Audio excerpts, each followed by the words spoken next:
Attacking football. Attacking football. Attacking football. Attacking football.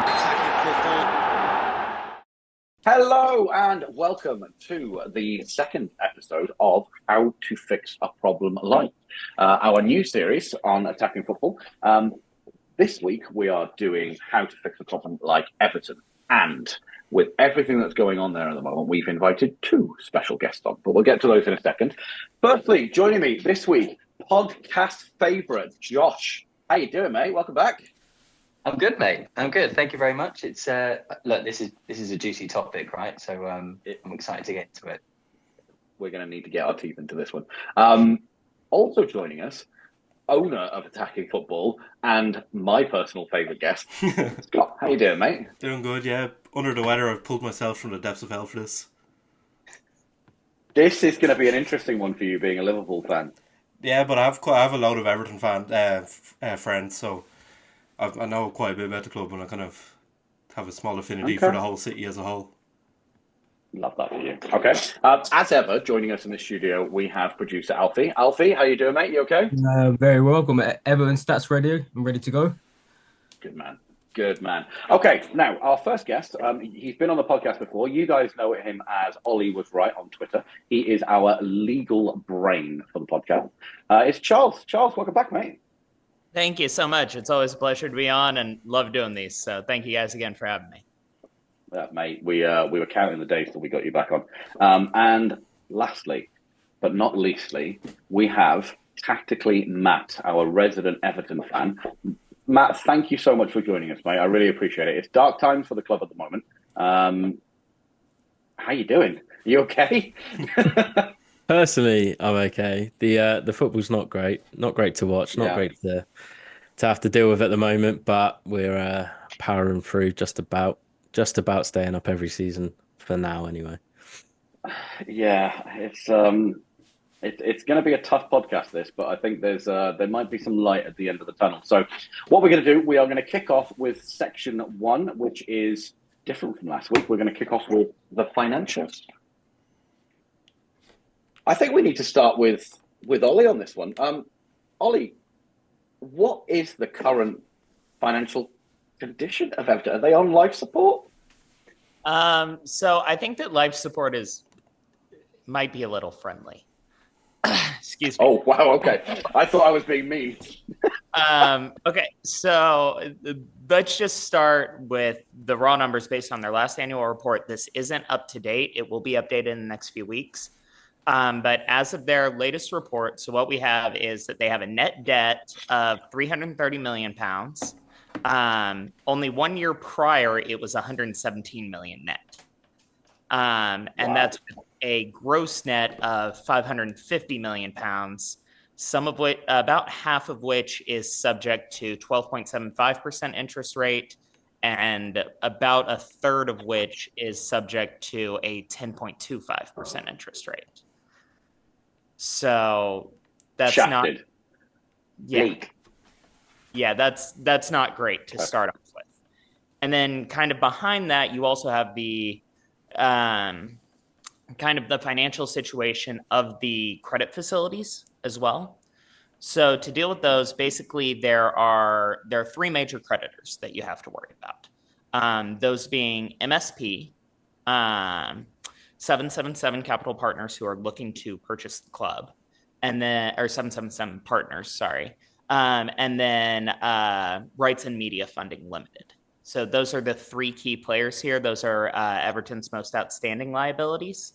So to go in just from the kind of 1,000-mile view, so 94% of the club is owned by a single shareholder, that being, I hope I'm pronouncing this right, Marishi, or Moshiri. I don't know how to pronounce it either. Matt, do you know? Farhad Moshiri is his name. Moshiri. Thank you. Sorry, I've only seen it written. And so there are a few things to go in with on him. So firstly, in their annual reports, which were filed in March of 2023, he actually submitted a letter confirming his intention to provide ongoing financial support for a period of no less than 12 months. However, he was very, very certain to include in that letter that the letter does not constitute a legally binding commitment of any funds. So you kind of have this wishy-washy situation with the majority shareholder. The other component that comes up with him is his actual shares. So he owns 94% of the club, and roughly 50% of that has been collateralized with one of his loans. So that loan is with MSP, this kind of conglomerate. So he collateralized that along with Goodison and Goodison, or sorry, not Goodison, but with the new stadium development. So there's kind of joint collateralization there. Likewise, Media Rights and Funding, who I'm just going to refer to as RMF, they also have a £224 million loan, which is secured by Goodison and Everton's bank accounts. On top of that, you also have 777 Partners who've actually taken a really disadvantageous creditors position with Everton in their attempt to take over the club. But they have the best interest rate. So they've got $240 million, which they've currently loaned to the club. They've actually assumed the duty of paying out MSP, for example, one payment of which they missed. I believe that was a $25 million payment, or £25 million payment. Nothing major. Yeah, peanuts.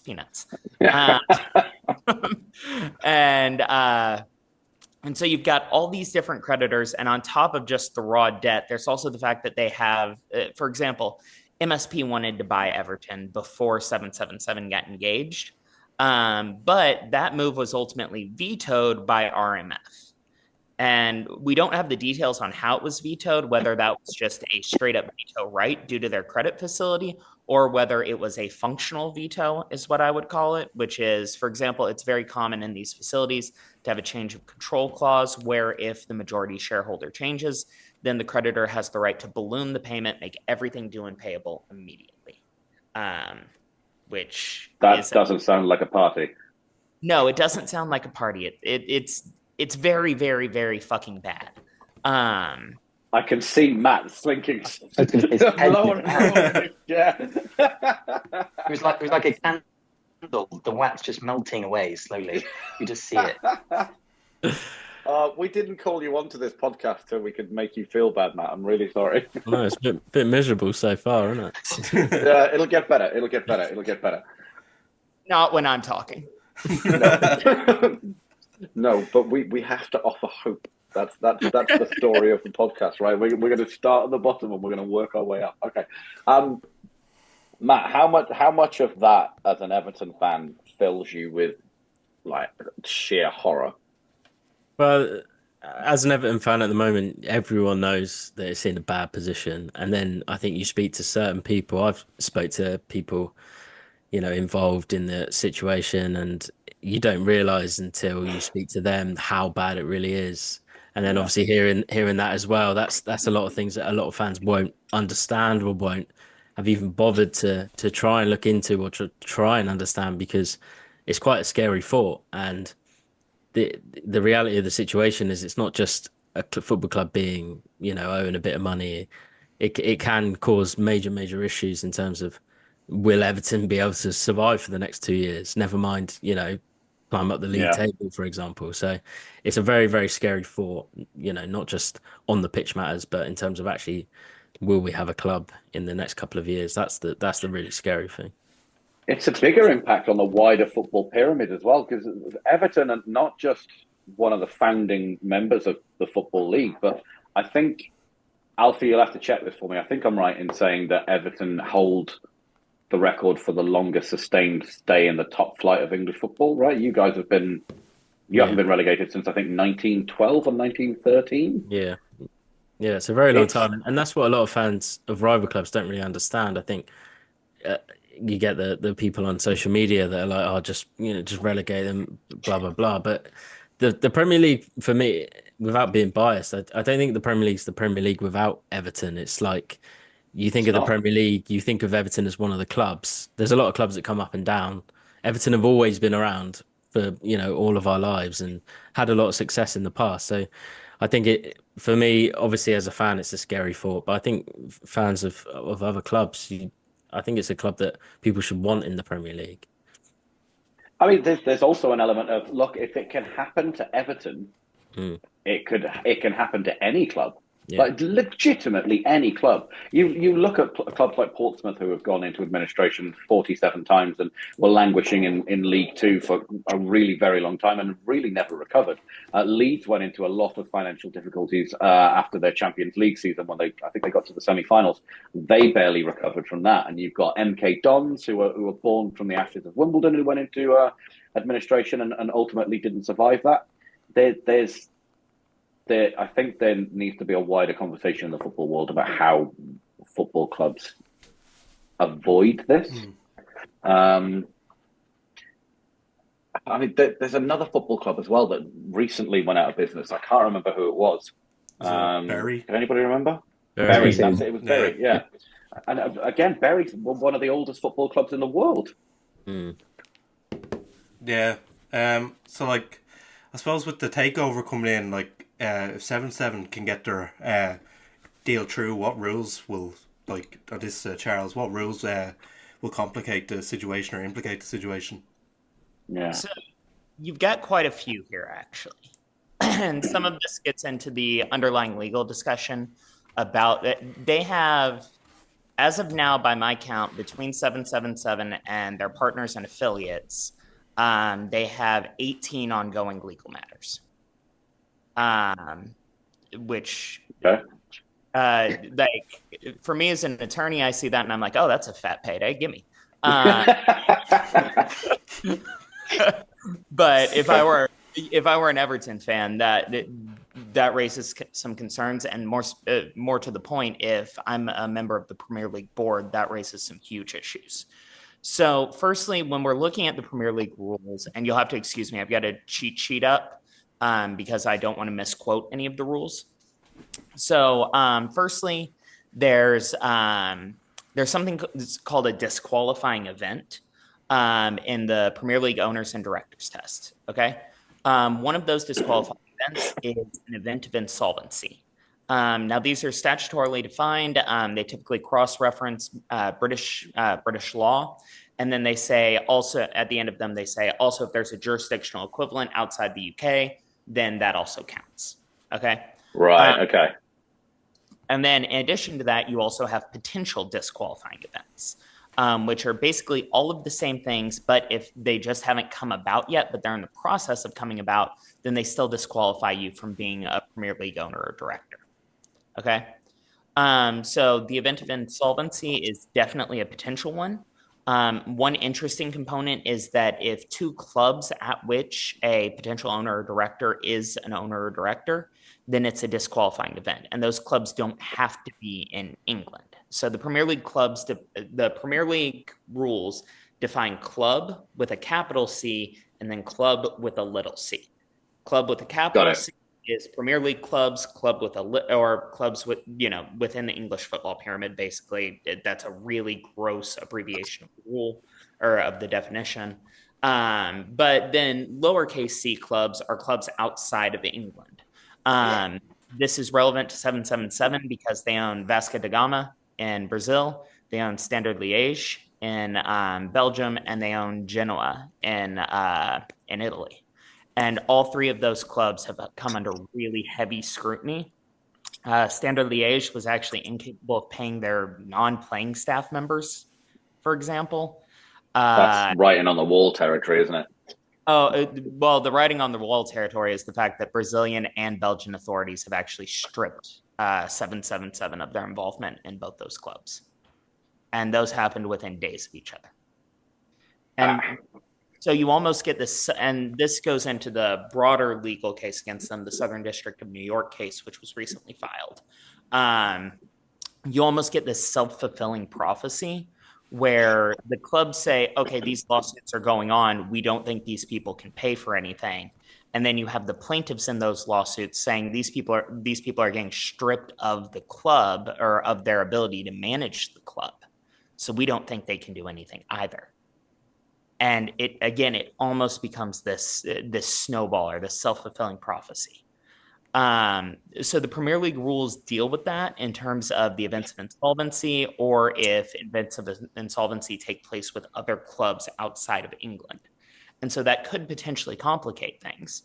Another one, and this one's going to be really interesting for me, honestly. There's no case on point that I've been able to find, and trust me, I've researched the living shit out of this. There's also a rule that says that if a potential owner or direction has a conviction, and that's a defined term in the Premier League rules, has a conviction which would prohibit them from owning the club. So that is criminal activity related to fraud. For example, that's the most applicable one here. That would be considered a disqualifying event. Well, the two of the cases as of now, and that's very much subject to change. So, this might need to be updated in literally a couple of days' time, for all I know. But two of the potential claims against 777 are RICO claims, which is the statute that was used to take down the mafia. Oh, wow. Yeah, I was going to say that's a mob statute. Yeah. It's a mob statute. Well, there's the criminal. So RICO has two sides. It has the criminal side and it has the civil side. So I've litigated the civil side myself, actually. I've never touched the criminal side. I am never going to touch the criminal side, and I'm very grateful. We need to blur your face, Charles. Pixelate your face. Well, it used to be for the mafia. Now, mostly it's for wannabe corporate bad actors, in all honesty. But one of the complex part of litigating RICO is you actually have to prove an underlying criminal act, even if you're going the civil route. Okay? So for 777, it's wire and mail fraud are the underlying criminal acts of which they're being accused. And so you have this really complex situation where, well, the Premier League rule says a conviction for a criminal act involving fraud can be enough to disqualify you. And RICO says you have to prove the criminal act of fraud to get a claim. So if that's successful, does it qualify for the Premier League rule? Even though that's not a criminal conviction, there's still a judicial determination of criminal activity. And there's no case on point because that's such a clusterfuck, I could barely explain it myself. Okay.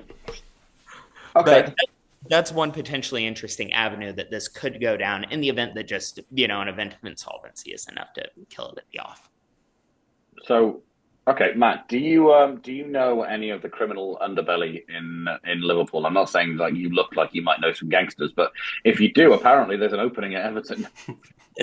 Yeah, this is the scary thing. It's been going on for so long now, and every week we see a new story from someone saying 777 have been involved in this. Josh Wander, one of the owners, has been involved in that.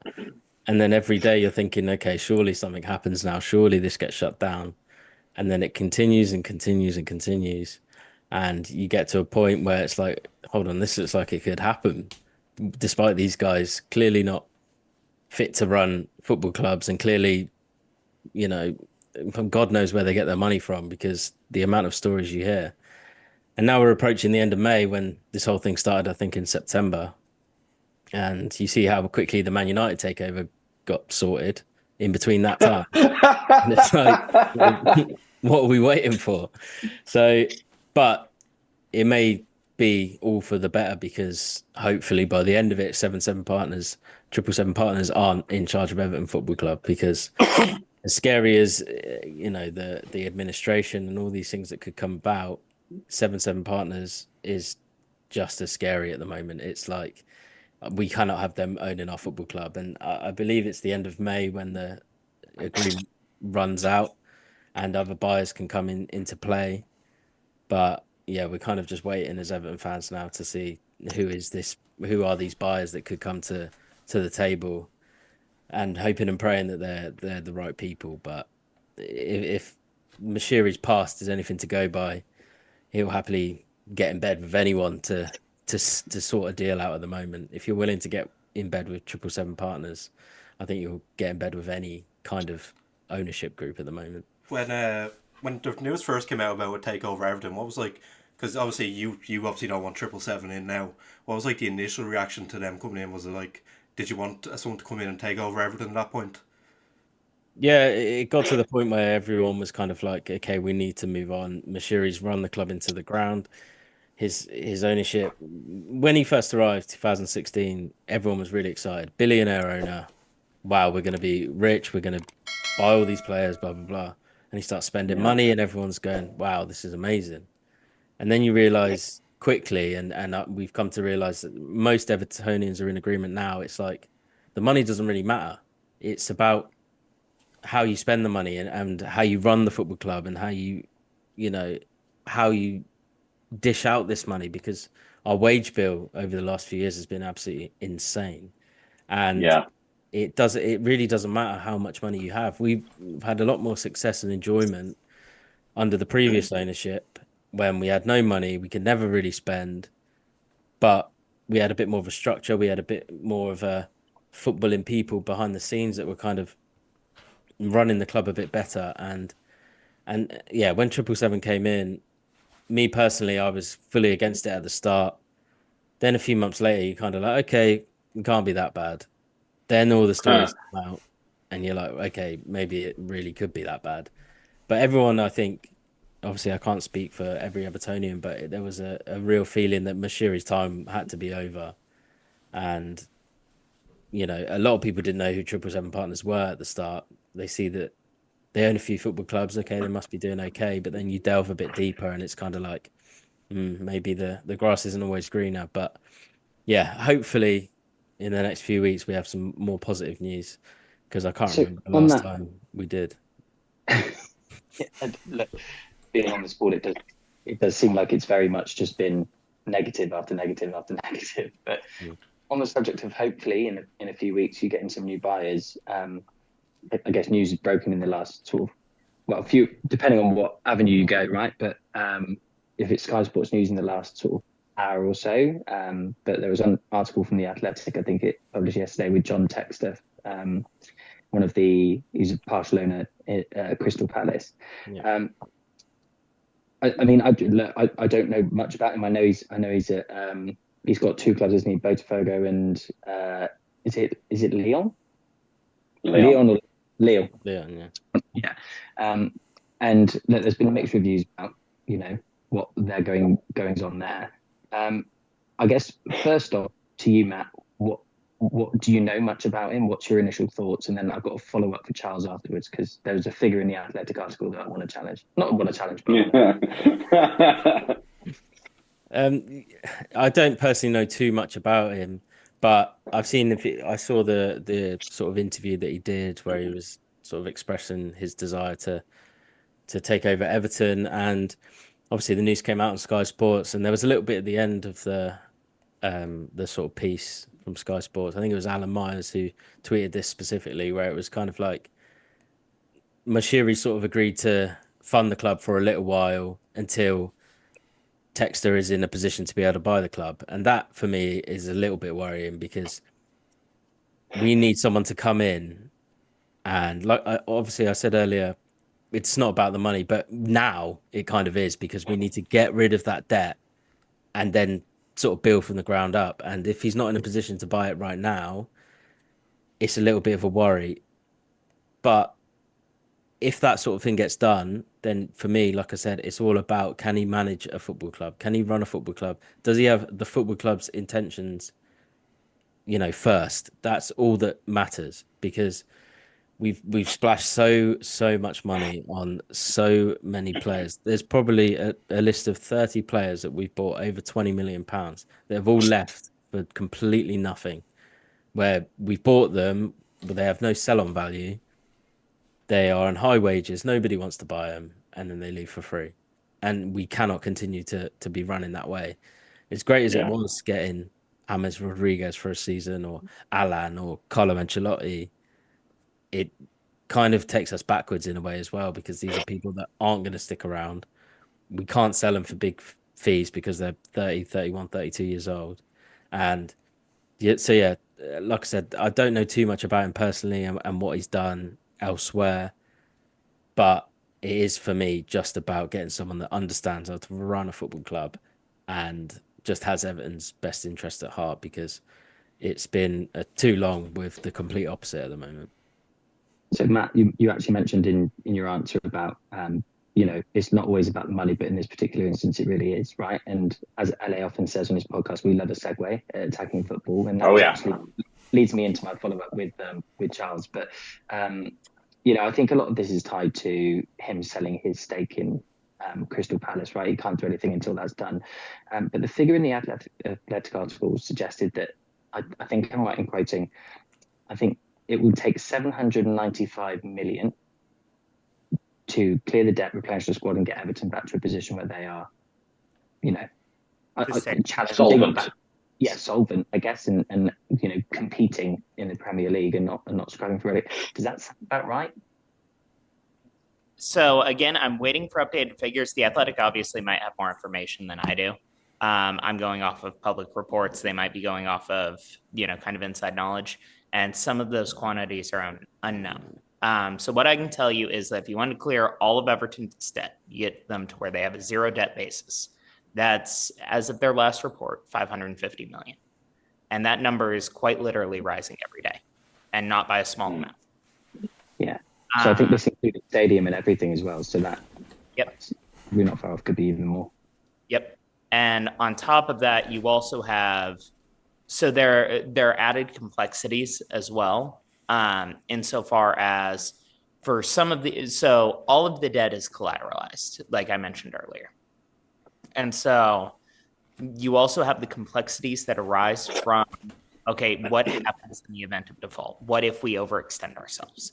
And that's always going to be a consideration in making the transactions. Basically, you don't want to go to, it's comparable, for lack of a better term, to having a war chest.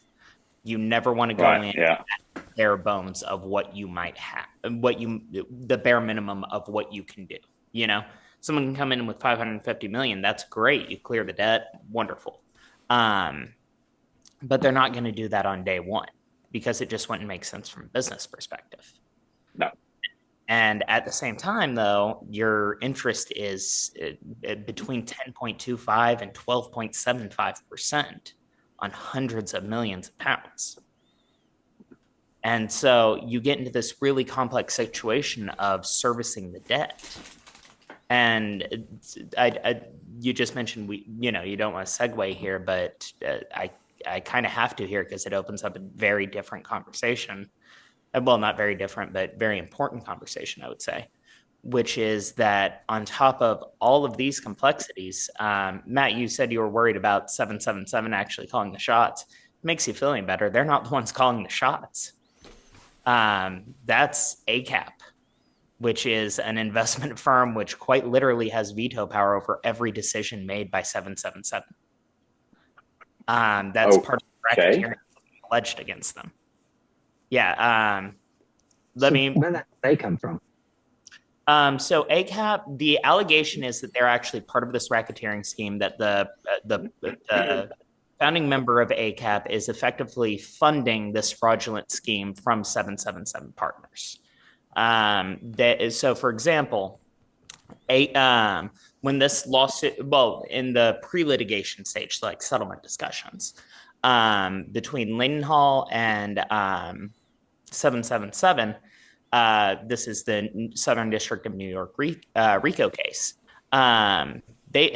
Leidenhall, the plaintiffs, tried to step in and introduce settlement discussions, and 777 had to step back and say, actually, ACAP makes all of our decisions for us.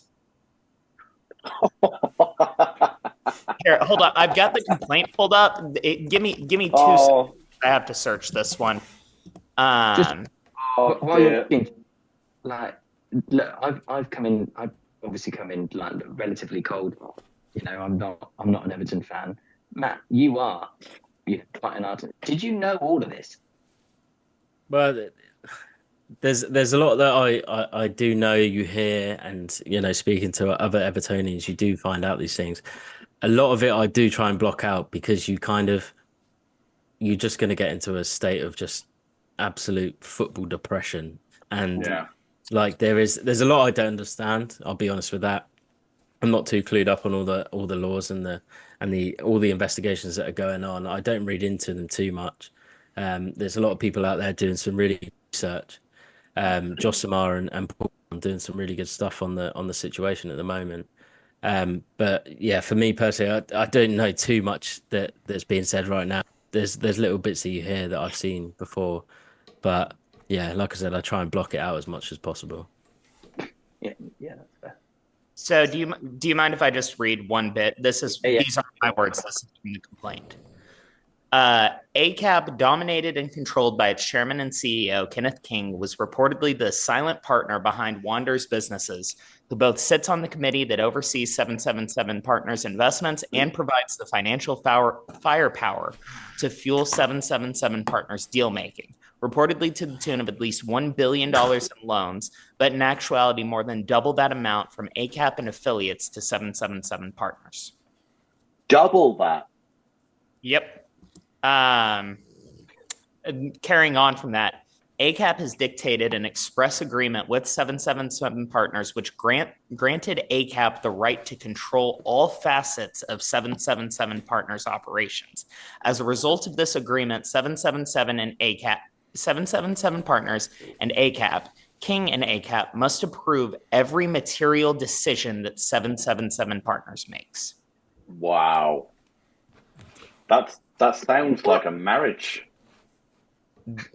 That's more than a marriage. That's a really kinky bondage relationship. Okay, right, Matt. Hearing this, right? I mean, it's not pleasant hearing. I know you say you try to block it out as much as possible, but you do pick up bits here and there from talking to other Everton fans. Are Everton fans and you in particular not sitting there going, why aren't the Premier League doing something to help us here?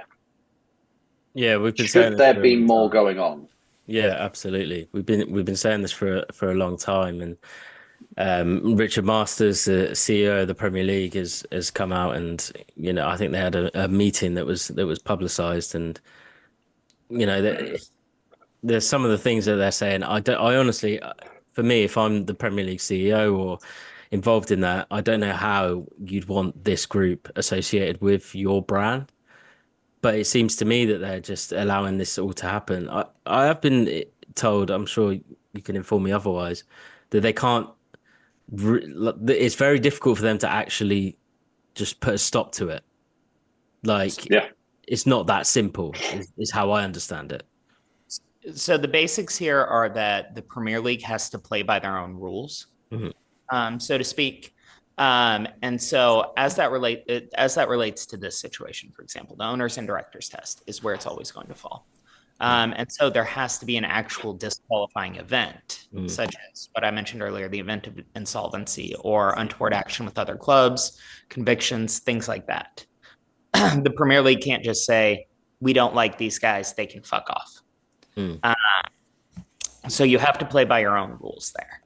And that's where this comes in. There is a decent amount of discretion given to the board, particularly almost all of the issues regarding 777 arise from jurisdictions outside of the UK, which is oddly good for you guys in this situation, because it's the standard then becomes, if in the discretion of the board, this would count as a disqualifying event, then they have the right to put a halt on things. Right. So on that note, with the owners and directors test, are they just looking at 777? Because surely they need to be looking at this ACAP. So that gets into, so the Premier League, much like UEFA, uses kind of a de facto test. The Premier League doesn't use that exact language, but materially it comes out about the same way, which is that you'll look to anybody who has the power to operate and control a club. So I can't just have Corporation A, which owns Club A, and then go and start Corporation B that owns Club B, and then say they're not both me, for example. That's kind of the classic one. This one's a bit more complex because ACAP isn't necessarily they're certainly not a director. They're not going to have a director on the board unless you challenge that, due to their control over 777, they have functional control over the appointment of the directorship, which that's a very, very, very complex issue to prove. However, what you could have in this situation is that there is a duty for Premier League owners and directors to report the influence of third parties, which could involve a situation. Yeah. However, how that plays out, again, to my knowledge, there's not a case in point on this one. So I would be speculating as much as anyone on how that actually works out and what that looks like in practice. Okay. Right. Before we move on to the next sector, because this is a lot of information. It's very, very heavy, and quite frankly, my head is spinning. I don't know about anybody else. I'm. My hair's falling out. Sorry. Do you mind if I give you, and Matt mentioned the interview that was publicized. Do you mind if I give you some context behind that? Obviously, we met it out that we need to. No, go ahead, mate. I've got one final question for you, and then we'll move on. All right. So in March of 2024, as a result of the agreement between ACAP and 777 partners granting ACAP control to the 777's operations, ACAP prevented 777 partners from committing to repay the obligations owed to Leadenhall, the plaintiff in the case, pursuant to an agreement upon an amortized schedule. Wander was straightforward when questioned on whether ACAP was the puppeteer behind the 777 partners' untoward actions. Quote, practically speaking, you're right. They, that meaning ACAP, control what we sign because they have the power of the purse right now. And we have to keep the organization going and operating so we can solve all of our problems and deal with all of our obligations. They are the ones doing that. And that is from Wander himself. Wow. I mean, that feels like they've wandered into a courtroom with a gun and hands covered in blood and gone, yeah, that thing outside laying in that was me. Sorry. Yeah, that was me. My bad. So I'm sorry to do this to you again. Mind if I read one more thing? This time it is my words. Okay, yeah, your words. Let's go. All right. So this is from the article that I'm drafting. And I'd lead into this with some comparisons between the Glazers, Bully, and 777. If Todd Bully is the idiotic teenager who doesn't know how to drive the new car his daddy bought him, and the Glazers are sketchy used car salesmen, then 777 is the guy who steals your car at gunpoint before inadvertently crashing it into a police station. Sounds about right. Right. For those of you watching at home and listening on Spotify, Charles is writing a very, very big and complicated article about this Everton takeover process, and it is full of things like that where he just says very funny stuff. Please go to the website, check it out. It's almost finished, Charles, yeah?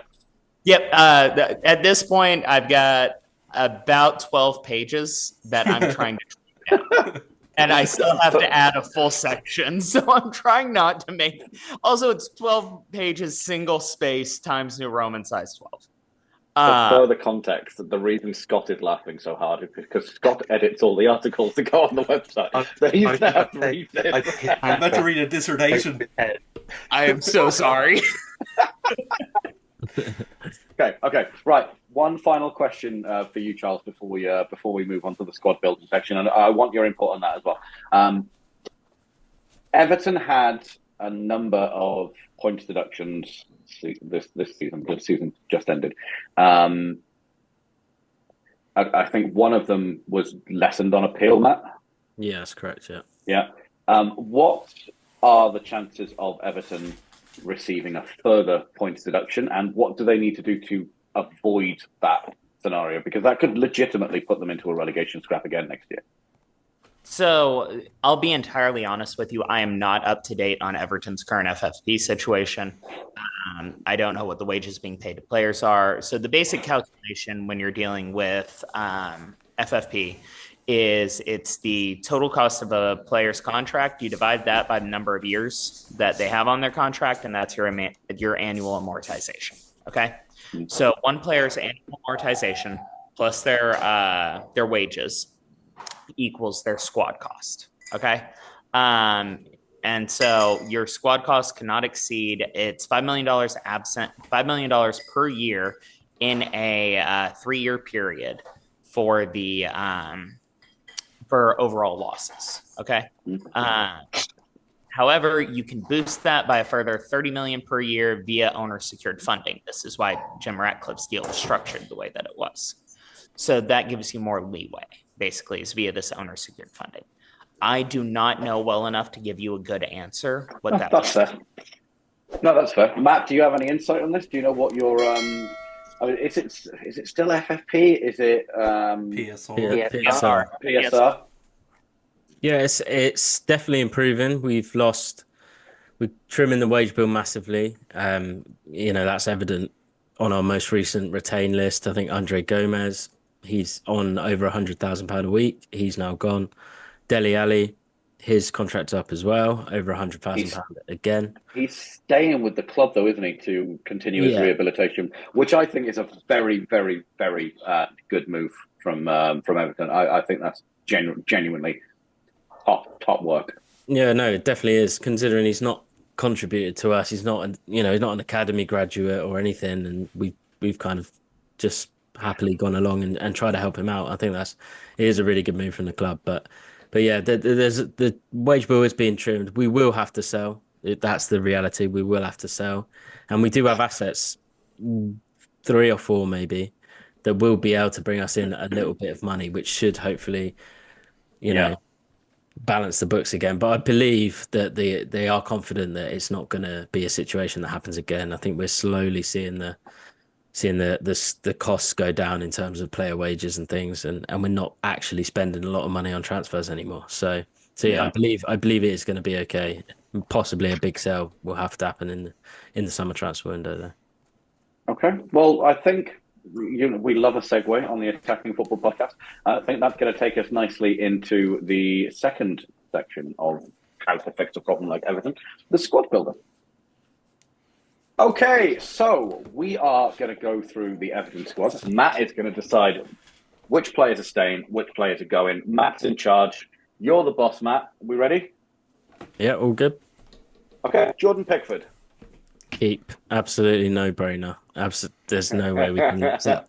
No way we can lose him, even if we're, Didn't need to see that. I'm not great with Portuguese pronunciation, but João Virginia. João Virginia, yeah.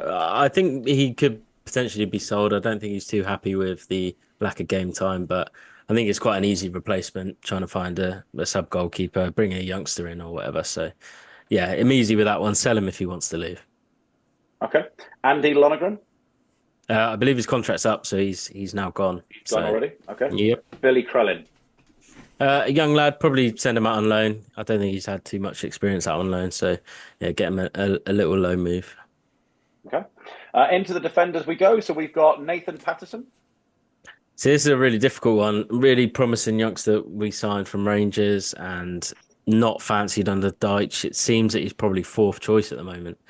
Wow. I think a loan move for him, because we got Coleman, we got Young. I think we're going to be looking to strengthen there as at right back, like a first team guaranteed starter. So I think it's too early to sell him, but maybe send him out on loan. Okay. Michael Keane. Yeah, I've struggled with this. This is a difficult one because probably 3rd choice, pretty high wages, going to be difficult to sell.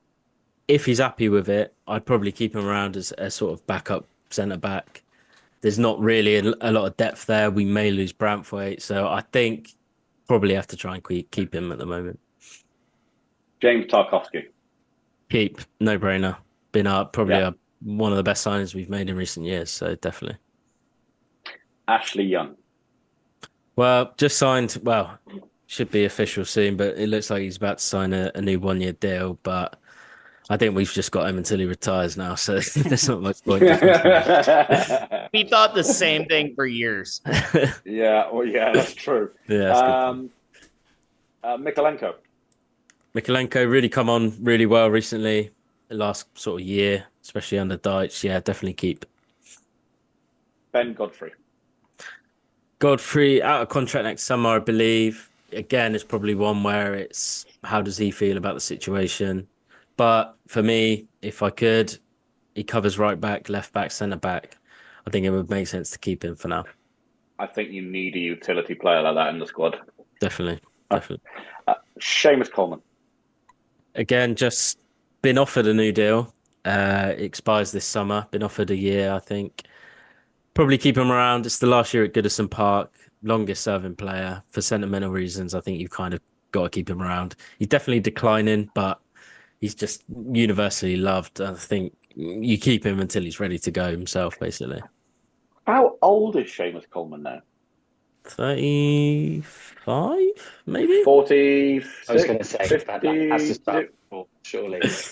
He's been around for us. I I am one of the oldest people on Attacking Football, and that not just the podcast, the entire website, and there's a staff of 80 of us, right? And I think I am in the top one for age. And he has been around for as long as I have been watching football. I don't understand how he's still going. Yeah, it's crazy. Okay, Jared Branthwaite, the one that everybody's going to be wanting to hear about. Yeah, well, I think there's other assets. If we're forced to sell, that I would happily sell ahead of him. I think we need to build around him. It's his first full season. He's going to have to leave at some point because personally, I believe he's going to become a Champions League level centre back. If he wants to play for England, he's probably going to have to test himself there. He's going to have to leave at some point. I want one more year. That's all I want. I'm not going to be happy when he leaves, but one more year. Let us solidify a bit more. Stay up comfortably for once, and then, probably sell him next summer when hopefully a big offer comes in if we are going to sell. But for now, try and keep him for sure. Okay. Into the midfield, and the second person who I think is probably your most saleable asset in the squad is Amadou Onana. Yeah. But, Charles, do you want to be a bit more subtle, my friend? With Onana, I'm a massive fan of Onana. Really good young talent. I think defensively sound, really good on the ball. But the key words you mentioned there, saleable asset. I think if you don't want to sell Branthwaite, he's probably next in line. And I think he's a little bit easier to lose for Everton. He's not as important to Everton as Pickford, Branthwaite, even Calvert-Lewin. He's not as important. There's a spell this season where Dyche wasn't even starting him. Yeah. I've heard that Dyche isn't a massive fan of him. I've heard that Everton are now kind of accepting that he's going to be leaving. He's kind of in a position where he wants to leave the club, whereas Branthwaite, Pickford, they're not in that boat. They're happy to stick around at the moment. So I think that's one where if we're going to have to solve our financial situation, I'd be looking to sell him if a decent offer comes in, definitely. So last week we had H on the podcast doing How to Fix a Problem Like United, and H kind of had a choice between Onana and Branthwaite. He didn't feel like we would be able to take both of those players from Everton, and he chose Onana over Branthwaite. Okay, I think that makes sense he rated for him United. higher, For United, I think that makes sense. I think with Branthwaite, he's a left-sided centre-back. They've got Martinez there. I think United do need a midfielder, so it does make sense. Yeah. Okay, Abdoulaye Doucouré. Keep. Just signed a new extension not too long ago. Doesn't footballing ability wise, I don't even think he's a Premier League footballer, but work rate. That might sound a bit harsh, but I think work rate defensively, popping up in the box, scoring goals. Yeah, he's been quite important under Dyche. So yeah, definitely keep. Okay. The next two we already know that are confirmed to leave the squad this summer, but I'm going to give them to you as options anyway. So you've got Dele Alli. Yeah, it hasn't contributed. He's just been so injured, and he's obviously got his problems. Genuinely wish him all the best. I think a lot of players that don't really contribute, you're kind of happy to see the back of, but the issues he's been through, I'm sure we can all echo the same, that we just want to see him sort of enjoying his football again. Okay. Andre Gomez. Yeah, too high wages for little output. Happy to see him gone. Idrissa Gueye, are you going to sell him for the second time? Well, again, I think we had an option in the contract to extend him. 34 now, I believe. High wages again, but he showed how important he can be this season. if we've got a bit of legs around him next season, maybe sign an additional midfielder. He's good to have in the squad. Absolutely, he's runs for days and very rarely injured. So yeah, definitely keep. I think before he went to PSG, he was one of my favourite Everton players in that Yeah. spell. I think he was fantastic. Mm. Okay, so we're going to make a Man United link here and go to James Garner. Yeah, James Garner done pretty well recently. I think he's coming from United. He's not had a lot of Premier League experience. Done reasonably well. Yeah, definitely keep. Okay, Lewis Warrington. Warrington, a very good lad, a Scouser, born Evertonian, but didn't work out for him at Plymouth on loan this season. Came back in January injured, and it's a difficult one. I think he's out of contract too. It's hard to tell what level he's at the moment because he's not been playing football. So this is one where if they offered him a deal, I'd say okay. If he goes, I'll say is what it is. So yeah, difficult one that one. You've got to choose, my man. That's the game we're playing. You've got to make a choice. You're the boss, Matt. He's a good lad, Lewis. I've had quite a few conversations with him, so I'll say keep him. Good man. Good man. That's the right decision. Tyler Onyango.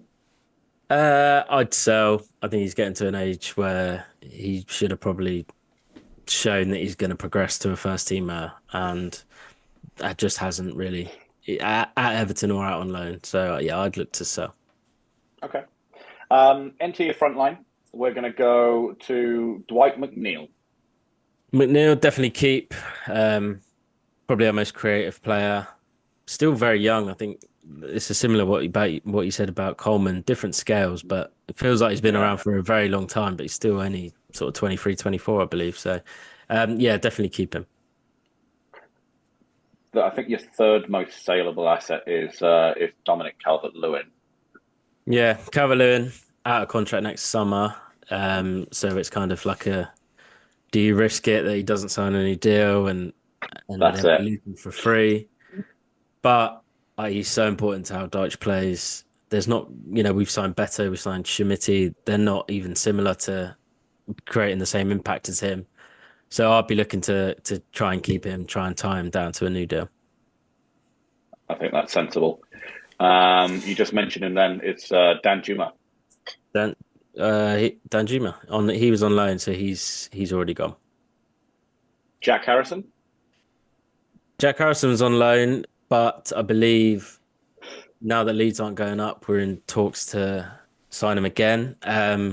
Which I'd be happy with. Very hard worker. Doesn't produce too much in terms of goals and assists, but I think as a squad player, if we can get another loan deal, I'd definitely look to keep him.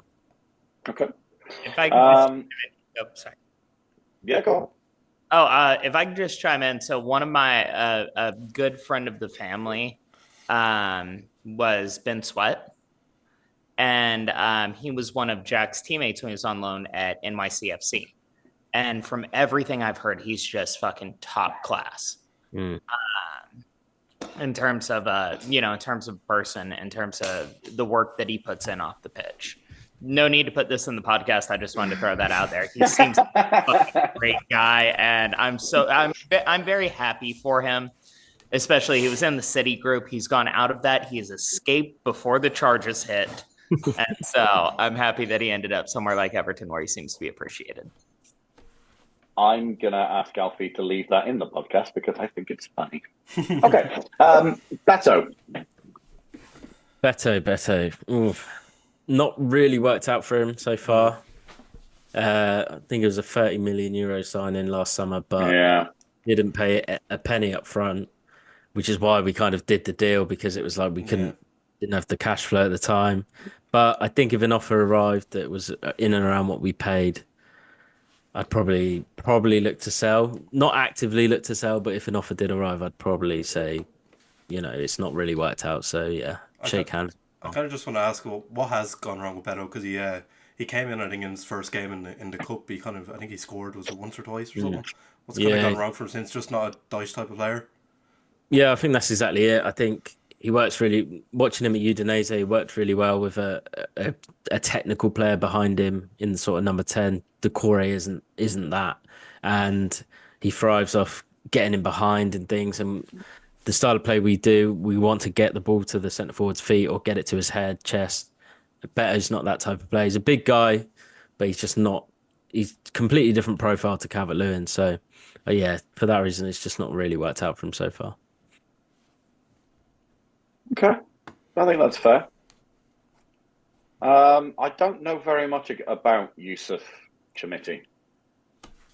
Yeah, very young, 19. I think he's just turned 20 actually. But signed him from Sporting. It was a weird one because we needed a good striker because Calvert-Lewin was constantly injured. She seems to now be getting over, but we spent about 12 million on him, and it was evident that he was never going to be ready right now. So I think in an ideal world, we maybe get a versatile forward in and now allow him to leave on loan, because he was sat on the bench all season pretty much, one start maybe, and very minimal cameo appearances. So I'd be looking to try and get him a loan move. Okay. And then finally, Lewis Dobbin. Dobbin, promising youngster, been out on loan a few times. I think he needs another loan, but this has been the issue with Everton. The squad's so thin. We haven't been able to buy a lot of players that we've just had to keep these around, and it's just stunting their development, really. But I would try and get him out on loan if we can sort of build the squad a bit more. Well, the squad's a lot thinner now that you've gotten your mitts onto it, mate. Josh, Scott, what are your thoughts on the Everton squad? Well, I mean, Matt, I don't know if you heard one thing. I feel like I have to mention on Dylan's behalf, since he's not here. I think, I had a feeling you guys might know where I'm going with this. Matt, Dylan made quite a strong claim a while ago that Dwight McNeil would not look out of place beating the grass of the Santiago Bernabeu in the not as an opposing player in the white shirt of Real Madrid. Your thoughts? I mean, your face kind of says it all. I mean, I do like to try and big up Everton players when I can, but that's pretty outrageous what I've just heard. He's a type of player that he's a type of player that looks really aesthetically pleasing when he strikes a ball, which seems to happen a lot with left-footed players. I don't know if that's just me. They just kind of look. I'm with you. They kind of look a lot better than they are when they do sort of things. But yeah, I think he's at the right level where he's at. Yeah, that's fair. But look, in terms of the overall squad, I think Everton's a funny one. They always seem to have players which are wanted, right? Which are desirable. They always seem to, and I think Everton's one of those. Look, probably not for Scott, but for me, I'm as a United fan, I've always quite enjoyed and had a lot of respect for Everton. I think it comes back to what we've said previously. Look, obviously, one of our greatest ever players came from you guys, right? Wayne Rooney. Yeah, and then we gave him back to you with the short stop off, so it wasn't really from us. But yeah, look, I think we spoke about Onana. He's someone that I would have in a heartbeat at United. Branthwaite's exciting, but like you say, it would be for the purist in me, it would be good to see him stay. And I don't know, but I think when you look at what I was going to say what Dyche achieved, and I feel like that really underplays what the players did. But what that squad achieved, even with the points deduction they received, or the points deductions, I know that can they were reduced, but when you don't take those points off, they had a hell of a season, didn't they? Yeah. You finished 15th. You beat Liverpool 2-0. Yeah. Well, I think without the deductions, we'd have been on the same points as Brighton and Bournemouth. Yeah. And the deductions is obviously statistically the taking the points off, but it also has a bit of an impact on the players as well. That must be so draining. You go and get a win, and then the next day they go, "Oh, we're going to take 10 points away." It's like, well, the last 3 wins meant nothing then. So yeah, I think they've dealt with it really well. So you had 8 points deducted. That would have put you On goal difference, that would have put you 12th, just ahead of Bournemouth and just below Brighton, which is a respectable season, all things considered. Yeah, massively. Also, Matt, just out of curiosity, I don't know the character of the Everton players whatsoever. Mhm. Do you think there's any chance that it could have galvanized them to an extent where it's Yeah. almost the fuck the world, it's us against everyone, that kind of siege mentality that so many, and Dyche certainly seems like the kind of manager who would play off that thing just from the outside looking in. Um, do you think that it's possible that that could have been the situation with some of your guys, or do you think it's more of that kind of deflating, like we did all this work and we got a points deduction to show for it? Yeah, there was a massive worry, I think, when it first came in. Obviously, just having less points is just not ideal. And when they took 10 off originally, it was like, well, we're in big trouble. Especially Yeah. the season before we finished, we didn't stay up until the final day. So, 10 points off that would have been gone weeks and weeks before. So it was kind of like, wow, we are in serious trouble. Then after that, I think we lost to United the next game and then won 4 on the bounce. So it was kind of like, wow, maybe they have taken that mentality. But that's kind of been the mentality under Dyche anyway. Even before the deductions, it's been, it's just the type of manager he is, the sort of never say die. And yeah, I to answer your question, I do think it may well have done, because the amount of points we achieved this season, considering everything going on, not just the points, the takeover and all of that alongside it, with a poor squad that we've not really been able to massively improve recently. I think it could have had a positive effect, but I'm sure they won't be wishing for that positive effect next season. So it's kind of one of them. It's very difficult to balance whether how much of an impact it had either way, to be honest. Good answer. That's a good answer. Scott, you are a Liverpool fan. I think you and Matt can probably be considered to be mortal enemies, really. But how do you feel about Everton Football Club at the moment? Take the rivalry aside, just from a football point of view. How do you feel about the club where they're at the moment, the squad, and what's going on with the ownership? So I've got a lot of friends who live over in Liverpool, and they're Liverpool fans, so I go over quite a lot, and they would have Everton fans as friends, and it's kind of like both Liverpool and Everton are about two major organisations that are kind of very important to the city. So I think losing any one of those would be an absolute disaster for the city as a whole. So it, like, as a Liverpool fan, I want Everton to stay, and hopefully the takeover goes well. I know most Liverpool fans might not say that, but it's just from from personally knowing Everton fans and how much the football in that city means to the people. That's kind of my view. I think it's bigger than rivalry. The stuff going on with Everton at the moment. I think that's fair to say. When you think about it purely from a footballing point of view, I imagine that's one of the games you look forward to most, Scott. Right? Yeah. And right, you mark it on the calendar. To lose that from your season would be big as well, right? And I think that's something else to factor in. But yeah, you said it best, LA. Like, it's so much bigger than rivalry, especially learning what we've learned on this today. Like, God, my brain aches. It would be horrible to lose that from the Premier League, and I mean, all 6 of us sitting on this podcast are rooting for the powers that be to do the right thing, and for someone to come in and take the mob, as Charles has quite eloquently put it, away from Everton Football Club and bring someone in who knows what they're doing and has a genuine love for the club. What would be the perfect situation would be to have someone, a Bill Kenwright, a Liverpool lad, someone who grew up supporting Everton, to come in and take that club over and push it in the right direction again. Okay. That's the squad building exercise done.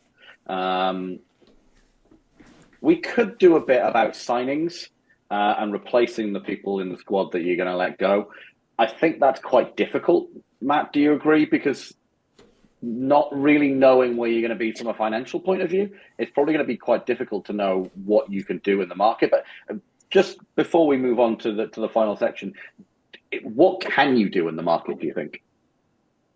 Well, you've summed it up pretty well there. Very, very difficult situation. I actually wrote a recruitment article today, and that was my opening line, was how difficult it is to do this in May with Everton's difficulties going on. And that's the issue we have right now. I don't think Kevin Fairwell knows what budget we're going to be working with. Sean Dyche doesn't know what positions we need to strengthen, because we could lose Brantford, we could lose Cavalier, and we could lose Onana. But I think the reality is there is positions that no matter what, they do need to be strengthened. There is definitely probably two or three that, regardless, even if it's free transfers or loans, it has to be done. There is definitely a few positions out there. I think the free agency market and the loan market is going to be quite a busy one for you this summer. The difficulty with free agency and free signings is that they're never free. I think it was Ben Foster who was talking about free transfer. He made quite a lot of the transfer fee that would have been there actually went to the player as a signing on fee because there was no transfer fee. I mean, Charles, you know a little bit about that as well, don't you? I have anecdotal evidence for it. Foster being a great one. Zlatan actually wrote about this in his book as well. Which, by the way, fantastic autobiography for any football fan.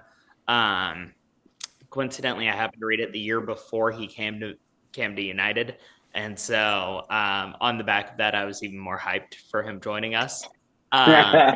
But one thing he wrote about was, and this is coming from secondhand from Mino Raiola, actually, total twat, but one of the greatest football agents of all time. And what he said was basically, as a rule, the lower the transfer fee, the more the player gets paid, one way or another, and the more the agent gets paid as well.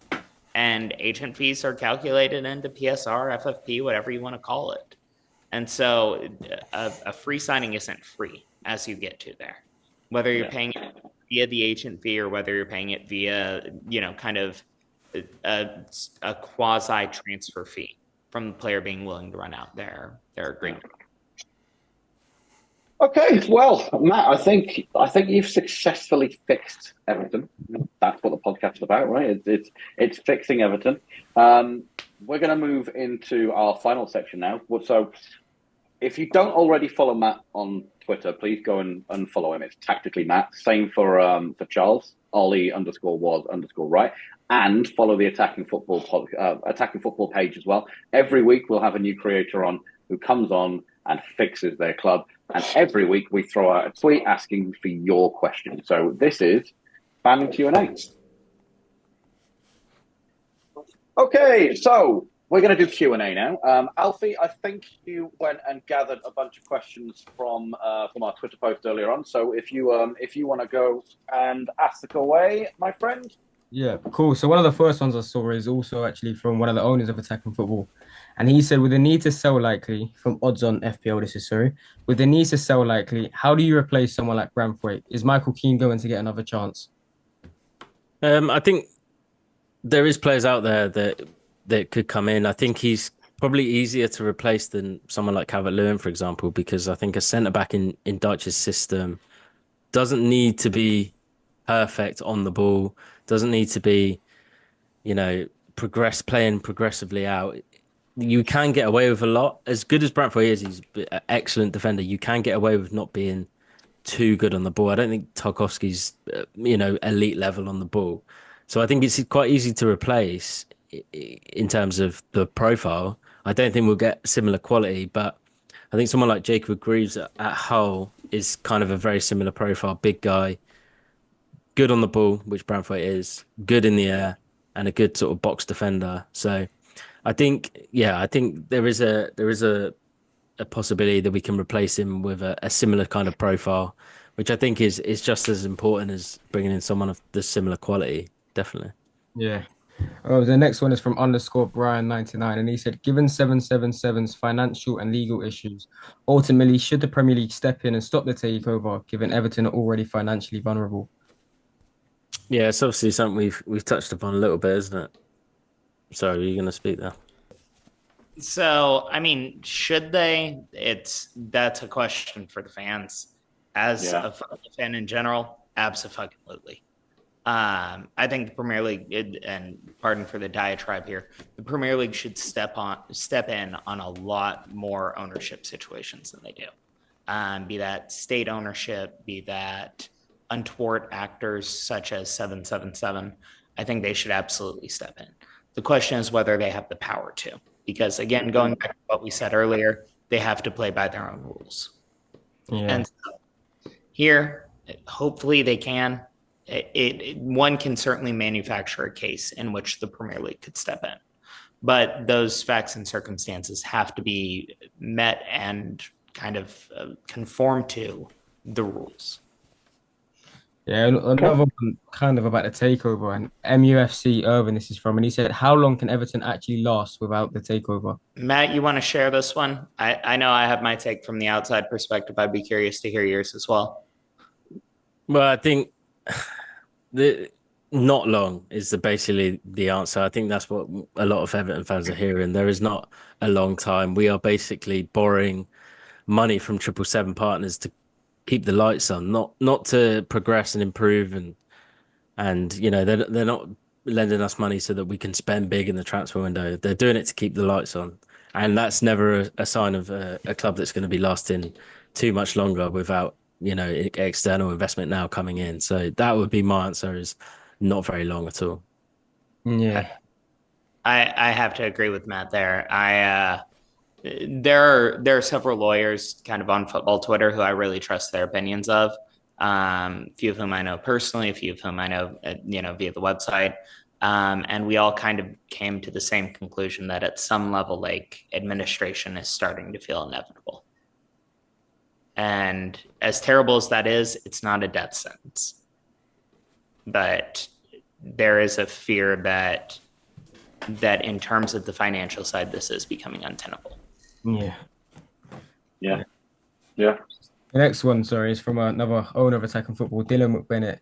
And he said, when did the issues for Everton begin in regards to financial fair play? Was it around the time when Rooney returned to the football club? I mean, just on the offset, that was outside of the last 3-year reporting period. So Rooney's transfer, you can call into question, like, was there a change in the decision making there? That's, I believe, an entirely fair question. I'm not the one to answer that, but from a purely financial fair play, profit and sustainability rule kind of standpoint, that hasn't even been reportable for multiple years. So I don't think you can put the entirety of Everton's current FFP situation on that one particular transfer. Yeah. So final one to end it off. By an Everton fan, he said, from Toffee Knows 1878, he said, is our scouting talent identification recruitment actually bad in comparison to other clubs? Or do we identify the players, but finances/culture at the top of the club means we don't or rarely acquire those players? I guess that's more for Matt. Yeah, our scouting team, very, very good. Some very good people involved, and very talented people involved. We are continuously scouting. A lot of Everton fans are calling, can we be like Brighton, bringing in the next South American talent? We are scouting these players, and that is a thing that a lot of people don't understand. We are scouting these players. We are sending scouts to all of these different countries and different leagues. We don't just, there's a common thing about Everton that they just load up, Football Manager, click on the Premier League and try and buy the next player from the Premier League. We do have these scouts out there looking for these talents, but it's about getting them deals over the line. There's people at the club making decisions, and there has been over the years. There are always disagreements between the owner, the chairman, and whoever it may be, management. And then a lot of it comes down to funds, especially in the last few years. You can identify these talents, but there's a lot of competition these days. A lot of clubs are now looking at the South American markets and things like that. So I think the main issue now is a lot of competition. But to answer their question, I don't think there's any problem with our scouting network at all, because I know a lot of the players being scouted right now at the moment, a lot of them, a large portion of them I haven't even heard of. and I like to think I'm a person that watches a lot of football. So yeah, definitely not a problem with the scouting. It's just getting the deals over the line. Okay, well, look, I think ultimately this podcast has shed a bit of light on the situation at Everton, but there is still there's, to use the light analogy again, there is light at the end of this particular tunnel. We didn't really talk too much about the partial owner at Crystal Palace. That's kind of breaking news today, and we don't really know an awful lot about it at the moment. If that comes to fruition, great. If not, I'm sure there is going to be plenty of suitors out there to come and save Everton Football Club. My thanks, as ever, to Josh and Scott and Alfie. Thank you very much for joining us, boys. My special thanks to both Matt and Charles for coming on, giving us your insight. Boys, it was a pleasure. Thank you very much for joining us. It's always a pleasure, guys. Thank you so much. Yeah, thanks for having me, lads. It was a good one. Appreciate it, boys. Please don't forget to subscribe. Hit the button. The links to both Charles and Matt's social media will be in the description. And we will see you next week for How to Solve a Problem Like Liverpool. See you later.